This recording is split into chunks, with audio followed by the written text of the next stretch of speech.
আমার মাঝে মাঝে ভীষণ অস্বস্তি লাগে, দম বন্ধ হয়ে আসার মতো।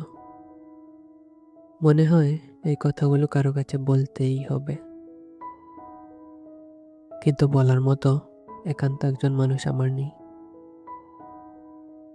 পরিস্থিতি যখন বেসামাল হয়ে যায়, আমার শুধু কিছুক্ষণ কথা বলতে ইচ্ছে করে।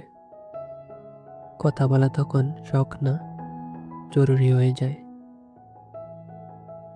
কিন্তু আমার কথা শুনবে এমন একজন মানুষ আমার জীবনে কখনোই ছিল না।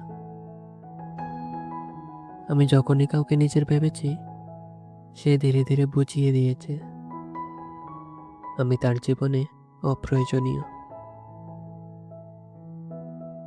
সবাইকে সব সময় ঠিক থাকতে হয় না। কিছু মানুষ শুধু চায় সে কথা বললে কেউ মুখ ফিরিয়ে না নিক। আমি আজও এইটুকুই চাই, আমারও কেউ একজন থাকুক, যার কাছে আমাকে নিজেকে সামলাতে না হয়, যার কাছে আমার চুপ থাকাটাও একটা কথা হিসেবে বোঝা হবে। আমি কাউকে বাঁচাতে চাই না, আমি শুধু একটু বাঁচতে চাই। আমি বেশি কিছু চাই না, আমি শুধু চাই আমার না বলা কথাগুলো একবার হলেও যেন কেউ একজন শুনে।